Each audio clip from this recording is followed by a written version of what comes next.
We have several new champions in WWE, and the last time is now tournament has been announced. This is going to be a very WWE centric episode of the Wrestling is Bullshit podcast. In fact, it'll be a TKO centric episode simply because we have Ant here to close us out with some of the newest results and speculations in the world of UFC. We had UFC 321 very recently, and we will talk about it. But first, let's talk WWE.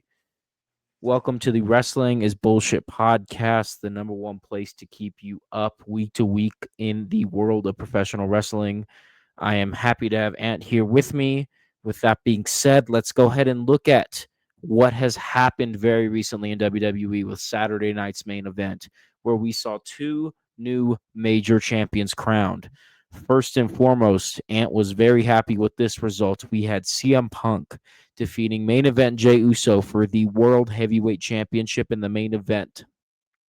Another title change on the card saw Jade Cargill defeat Tiffany Stratton for the WWE Women's Championship. Jade Cargill is finally holding that WWE Women's Championship, something we have been waiting a few years to see, and it is time for heel Jade to do her thing. What did you think about the two title changes at Saturday night's main event? And I thought they were really good, man. I thought they made sense. I think Tiffany had a good reign, but I think it's time for Jade Cargill to finally run the show on SmackDown as the women's champion. I think it's a good thing. I like this new heel gimmick that they're giving her. I think they should have done it probably a little bit sooner, but I'm not complaining. I think Tiffany had a good reign, of course. And as far as Punk goes, man, about damn time, dude. I mean, he got screwed by Seth. A lot's happened with him. So yeah, man, I'm happy for Punk, man. I'm hoping they actually book his title run right this time. Like, don't give him actually worthy opponents. Like, I mean, I love Jey Uso, but come on, man, it shouldn't have been LA Knight.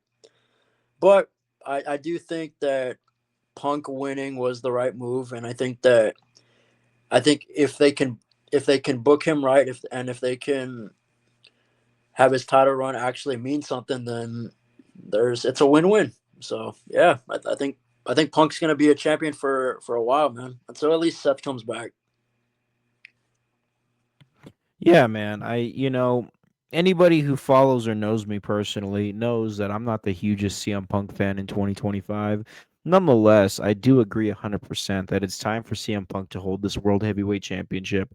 It's something we've been alluding to for a long time now, and I think it is the perfect way to pivot with the Seth Rollins injury throwing a monkey wrench in all this stuff.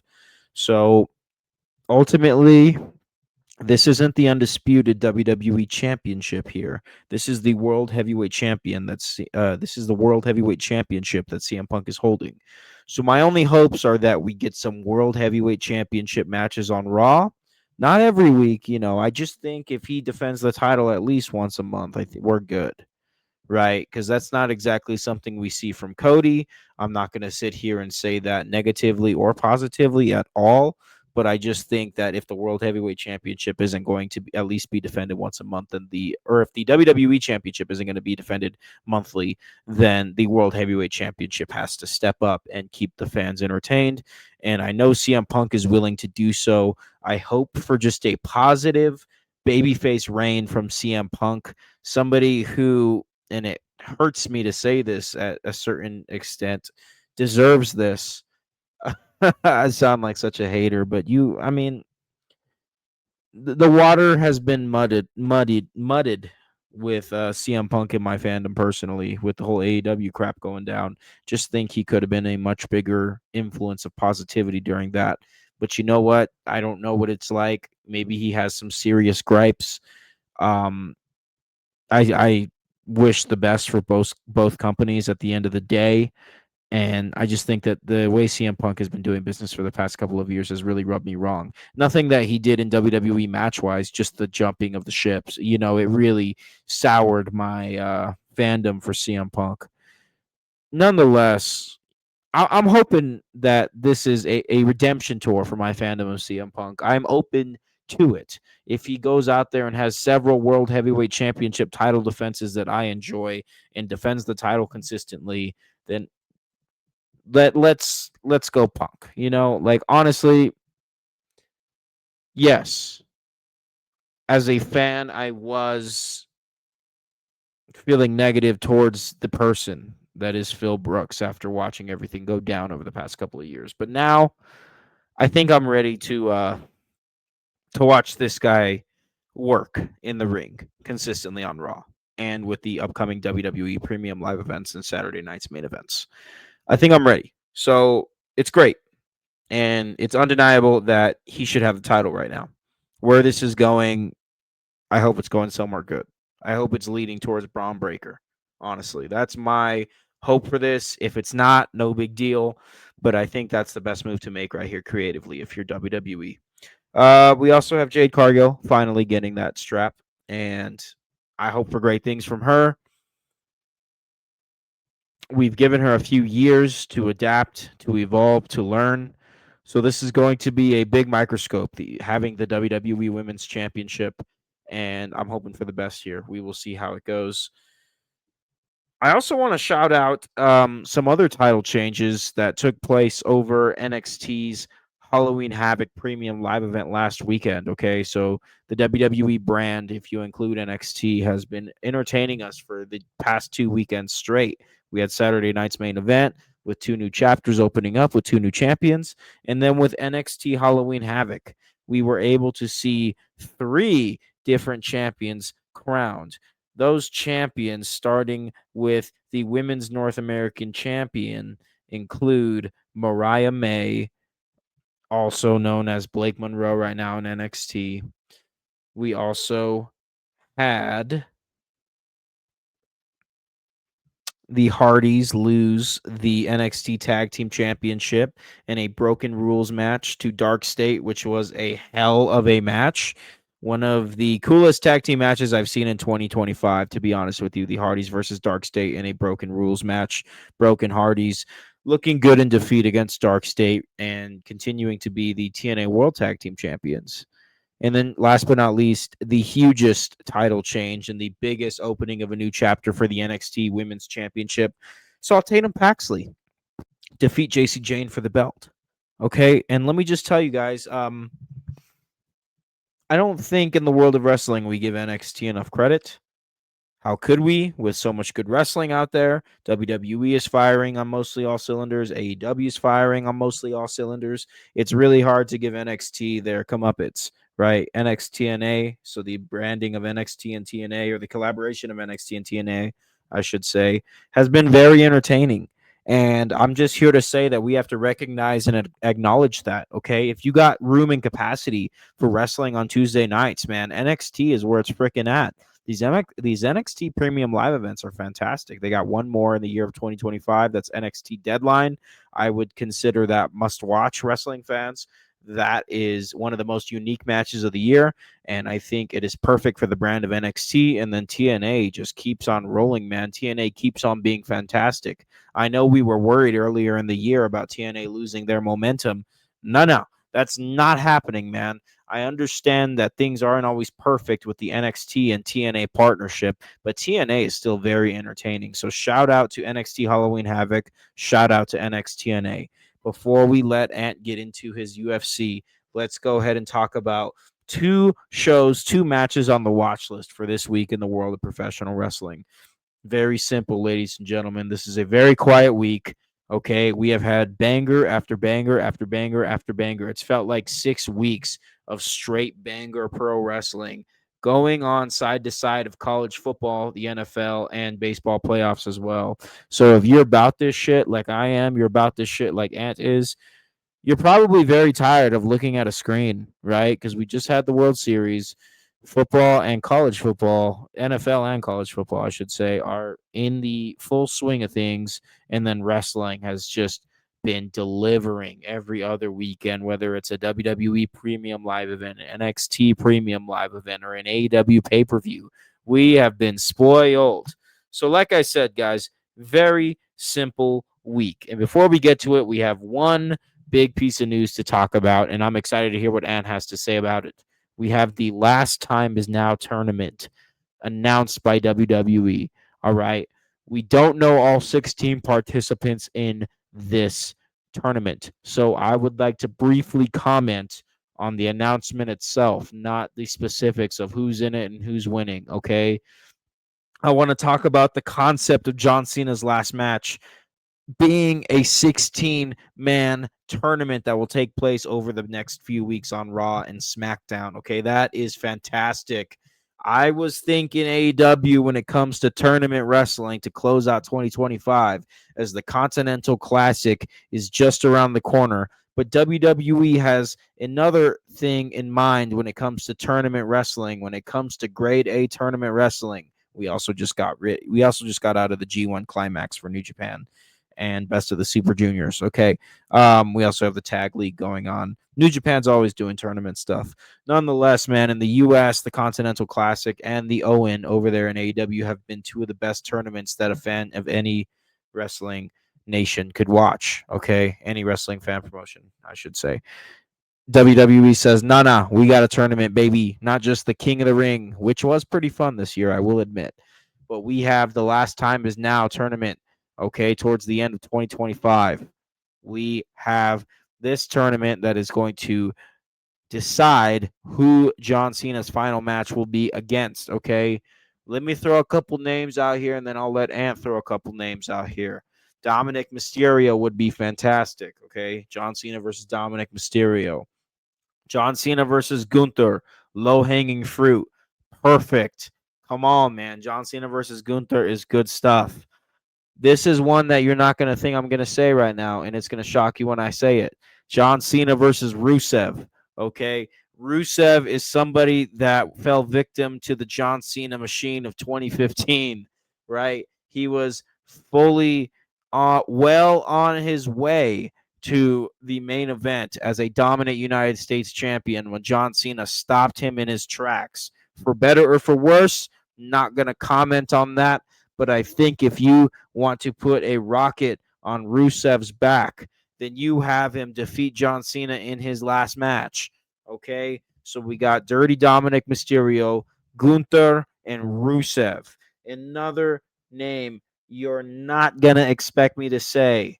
Matt Cardona. If you want to put a rocket on Matt Cardona's back, if the money is right, if the price is right, and Matt Cardona comes back to WWE and is going to be a primetime player like I know he can be, like you know he can be, then have him come out of nowhere, defeat John Cena in his final match. The story is there from 2012, early 2012, if I'm not mistaken, the whole storyline with Kane, that Vince McMahon bullshit, okay?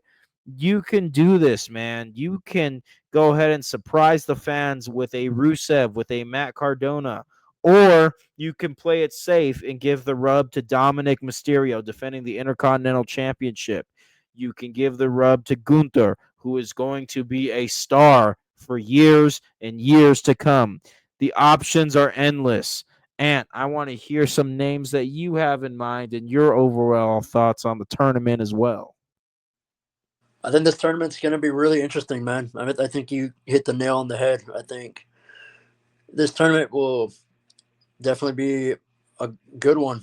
Um, I think the names I will throw out there, I think the one I want to see, I think you already named it, Gunther. I think that would be a cool one. I think Gunther could be the guy to retire John Cena. I mean, he already retired Goldberg, so he could do it again and retire Cena. Another name I could possibly see uh, being his final opponent, I'm going to throw this one out there. Why not Joe Hendry? I mean, Cena could either. It would be cool if Joe Hendry crossed the line like how we did at WrestleMania when he fought Randy Orton. And my last one, this is a long shot, but if the rumors are true that Cope wants out of his contract with AEW, get him one more match with John Cena. Get Edge in there one more time. That would be the perfect send off, in my opinion, for Cena. Edge, that'd be awesome. But if you can't get Edge, why not Drew McIntyre or Dominic? I think those two could be good options too. I mean, Dominic could put the IC title on the line, and then you got Drew McIntyre, he's been struggling. I mean, he lost to Cody when he probably shouldn't have, but that'd be cool to see Drew retire Cena. I think he could be the right guy too, and it would honestly make him credible. I think. But those are my three names, man. Yeah, I like the mentioning of Edge. That's kind of the last legend that has yet to hit the ropes with Cena one more time in this retirement tour. You know, we had Orton, we had Punk, we had Lesnar even. So now it's time to get Edge up in here. That would be fantastic. Not sure if that's going to happen. I could see that being the reason that Edge and Christian haven't been on AEW programming for the past month or so. And if that's the case, then I'd love to see Edge versus Cena. Uh, Ultimately, I think that WWE has done this tournament to give themselves some flexibility with who they choose as John Cena's final opponent. And even the choice that they make, which you can't please everyone with this choice. You really can't please everyone with this choice. It's way too big of a choice. Well, the choice that they eventually make will be justified through the tournament. And I think fans will have a greater easier time accepting that. I hope. I just hope that we are able to go into John Cena's final match without the bullshit that normally clusters in this internet space. Okay, I hope we are able to go in there with positivity and joy and appreciate John Cena's final match. This has been a solid retirement tour for John Cena. It really has been. You know, they haven't hit the nail on the head every single time, but Cena has gone out here and given us memorable matches and done what he needs to do before he goes and retires for good. Okay, so I think this will age like a fine wine. So I hope that us wrestling fans are able to appreciate it. Just guys, it's pro wrestling. Let's not take it so damn seriously all the time. I did. Okay, I know I can be a victim of that too. All right. I know I can fall victim to thinking everything needs this god tier structure around it. That's where I fall victim. Wherever you fall victim, let's just try to put that bullshit to the side when it comes to John Cena's final match. And then we can go back to being toxic after on December 14th. How does that sound? All right. Before Ant talks some UFC, let's talk about the watch list, man. I got Monday Night Raw and Friday Night SmackDown for you. What a time to be alive, baby. We have AJ Styles and Dragon Lee defending the World Tag Team Championship against the Judgment Day, former champions. Should be a fun time. It's good to see these World Tag Team Championships have a quick rotation and being defended by the recently won champs, AJ Styles and Dragon Lee. So that's really good for me to see because these titles have been AWOL. These titles will change hands so quickly and then just completely go AWOL. It's nice to see them get defended recently after they've been won. And Friday Night SmackDown, another title that's been AWOL. Julia defending the Women's United States Championship against Chelsea Green. Chelsea Green, arguably the best Women's United States champion in the title's short history. So now she faces Julia. I think that this Women's United States Championship does have legs to have a better time in 2026. Get a couple NXT call ups over there on SmackDown. All right. Have Charlotte Flair and Alexa Bliss kind of enter a singles feud over it once they lose those women's tag team championship titles. I think that there's a lot that you can do with the Women's United States Championship in 2026. And hopefully, this title match on Friday Night SmackDown kicks that off between Julia and Chelsea Green. Okay, Raw and SmackDown. Only fun things to watch this week. Okay, take a break, watch Raw, watch SmackDown, and be ready for more wrestling because it won't be long before we're talking more AEW pay per views, more WWE premium live events. New Japan Wrestle Kingdom will be here before we know it. You know, we're going to talk about some, Triple A ex WWE Worlds Collide soon if my imagination serves me correctly. All right. So, let's hear about UFC 321 and what was nothing short of a disappointment. Okay, I'll let Ant get into it. Go ahead, man. Okay, first off, shout out Mackenzie Dern, new champion. I don't even know where to start, man, with this Aspinall and Gon thing, but I'm just gonna wing this. Okay, we waited months for this, and it's Tom Aspinall's first official title defense.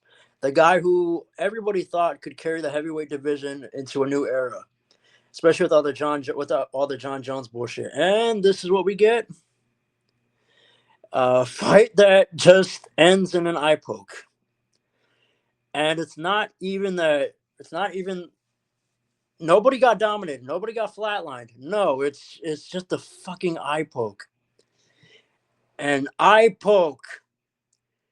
After all that build up, all the talk about technique versus athleticism, England versus France, the next generation's finally colliding.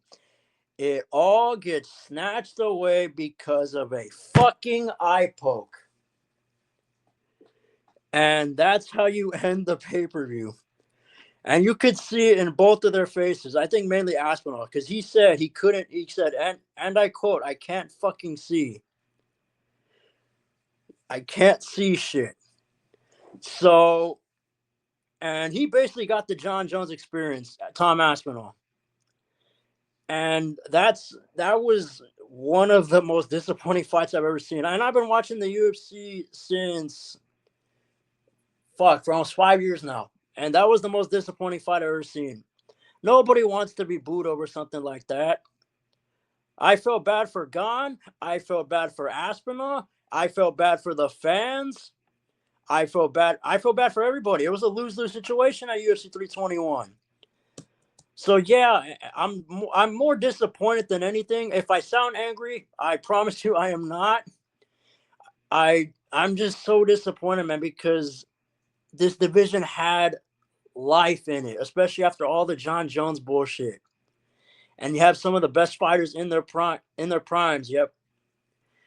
And this is how the first title defense of the new champion ends. Jesus fucking Christ, man. We deserve better. Tom deserves better. Gon deserves better. Everybody deserves better. Oh my God. That's pretty much all I can say about 321. It was a clusterfuck, basically. Well, I guess we'll wait till March to see when Aspinall will come, if he'll even come back, because who knows? I mean, they said his eye poke, the injury wasn't that serious, so I guess we'll wait and see.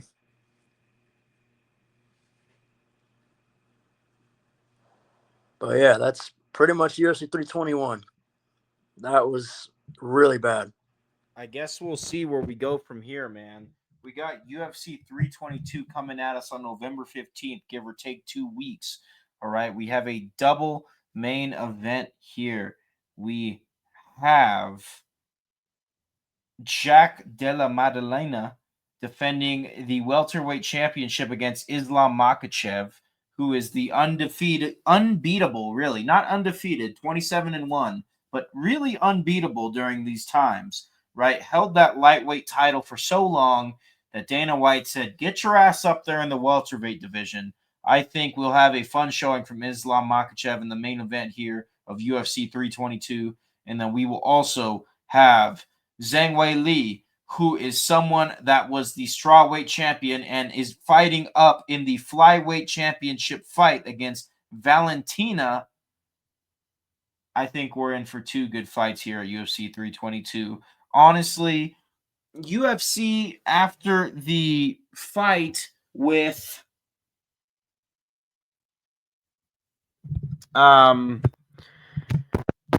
with Chimaev, right? We had Chimaev get a dominant victory in what was ultimately a bit of a boring fight for the middleweight title. But a crowning moment for Chimaev. It had me worried. I was like, I feel like UFC is falling behind in its heyday a little bit. But you know what? I was very excited to see Aspinall defend the heavyweight championship. He will defend the heavyweight championship again whenever they get that booked.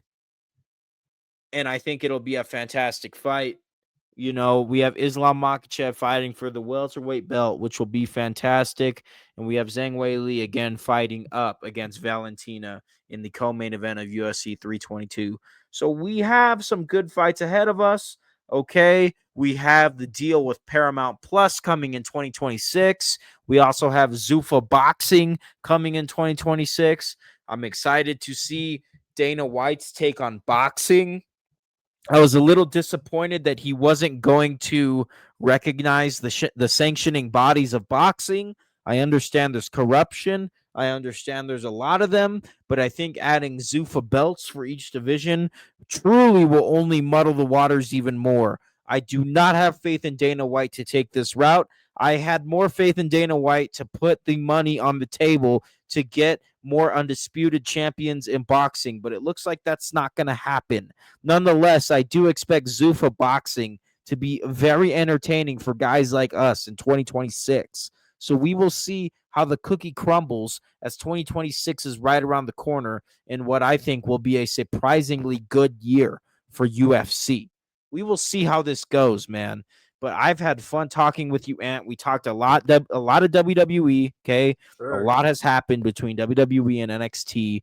We talked some UFC. UFC's right around the corner. We have Survivor Series War Games. We have AEW Full Gear. We have New Japan Wrestle Kingdom in January coming right around the corner.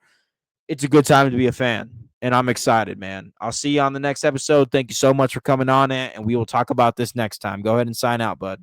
All right, man. Thank you for having me, guys. You guys obviously you guys know where to find me. Heelsynergy. I'll close it out. First off, I want to give a shout out to the big dog man upstairs, man. Rest in peace, Uncle Carlos. Big dogs for life.